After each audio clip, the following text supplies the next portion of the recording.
Hello, everybody. Sergio with the Rideshare guy with another episode of Sergio's Driving Diaries. Today, I'm going to talk about our costs, cost per mile. How do you look at it? Do you even look at it? Or do you just consider gas, put the gas in, turn the car on, and go? While I'm doing that, I'm going to fire both apps up and talk to you guys a little bit about it, and also see some offers from Los Angeles. It's a sunny day before the major rains come, and when it rains, money pours. I'm going to test that out this week. It's supposed to rain heavy for 5 days. Before any of that, please go to www.therideshareguy.com. I'm writing in a free newsletter, great articles by me, Jay, Tyler, for veterans and for newbies alike. It really is great information. My last 2 articles are in there. All you have to do is put your email in and you'll get a notification saying that Sergio wrote an article, Jay wrote an article, or Tyler wrote an article, or Paula wrote an article, and we're all experts at what we do, and I think it's really well done. So let me fire up the Uber app, and then I'll fire up the Lyft app. It's 11:20 Saturday.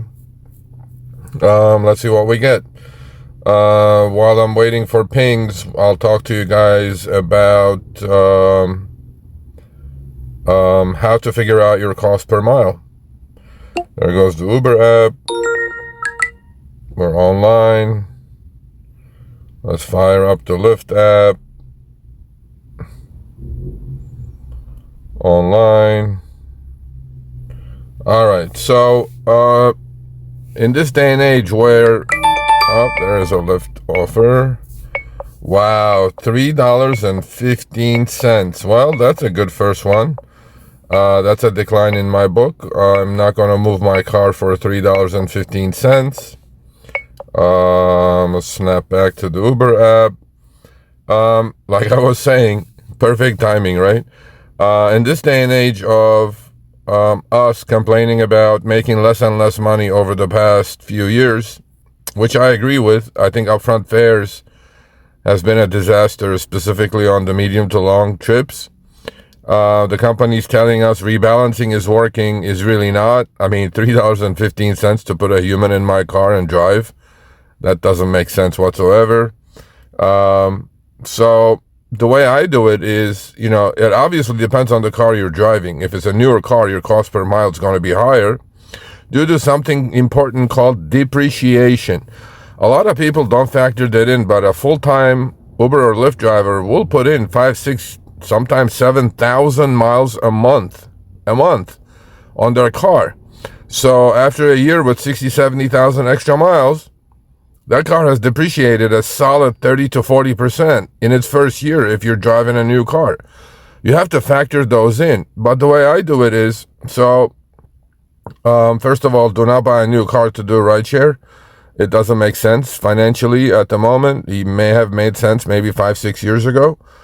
But let's go back to the numbers. So gas, there are 2 types of costs when you're figuring out your cost per mile.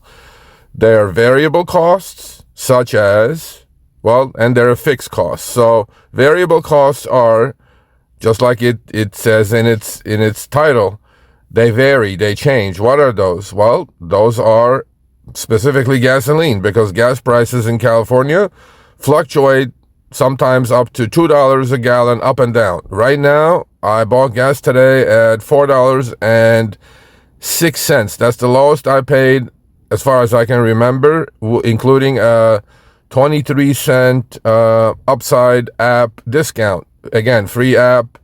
I use it every time I buy gas. So that's one of the variable costs. Another variable cost is your insurance. I mean, look, our insurance is fluctuating only one way, though. It's going higher and higher.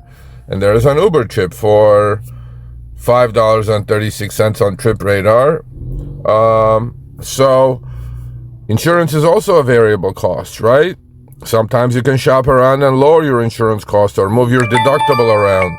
And oh, there's Lyft. First one was $3.15. This one is $4.15. 12 minutes, 2.8 miles for $4. No Lyft. Thank you so much. I appreciate it. However, getting back to the cost per mile situation, another variable cost, obviously, that keeps going higher and higher is our maintenance. Everything has gone up, right? What we're making is going down, but everything we're paying to maintain our cars is going up. Now then there is fixed costs. Okay, what are the fixed costs? Well, the fixed cost is going to be if you have a note on your car, right? A note on your car, meaning if you're loaning, if you're paying monthly payments, that's not going to fluctuate. If you have a 5-year loan, you know that's fixed. You know you can figure that out, by the miles you drive. So another fixed cost, maybe things like that do not fluctuate a lot. But in this day and age of inflation, variable costs keep changing, and they're only changing one way, which is going higher and higher and higher. So you have to figure all these things in. But small example would be, let's say you buy a car and the life of the car is, let's say, 250,000 miles. But to make the math easier, I'm going to say 100,000 miles. Well, you have to figure all this in, right? And divide everything by 100,000 miles. So let's say you drove the car for a year, okay? When you drove the car for a year, you put in 60,000 miles. You have to keep track of all your costs, all your variable costs and fixed costs. Fixed costs are pretty simple. Let's say insurance, throw that in there. It doesn't fluctuate as much. And your car note. So you add all those up for a year, divided by that 70,000 miles or 100,000 miles you drove. You're going to get a number. And that number is obviously variable to how big your loan is and how much your monthly payments are, right? And if you don't have monthly payments, you still have to do that. The way you do that is instead of factoring in monthly payments, you figure out what the car is worth today, right? And that's when depreciation comes in. Depreciation is very, very important and not paid attention to by a lot of drivers, even if you're driving a used car. Let's say you bought a car for 10 grand. Well, after 150, 200,000 miles, that car you're not going to be able to sell for more than, let's say, 2 grand. Well, you just lost value of $8,000 on that car. Well, take that $8,000 divided by however many miles you drove doing rideshare, right? Or anything else. That's called depreciation. Here's a trip. Look at this trip. 2 minutes, pick up 40 minutes, 42 minutes for $16 before expenses. No thanks. I'm not going to take any tips while I'm talking to you guys anyway. I'm just wanting to show you how active we are in LA, how many how many trips I'm getting.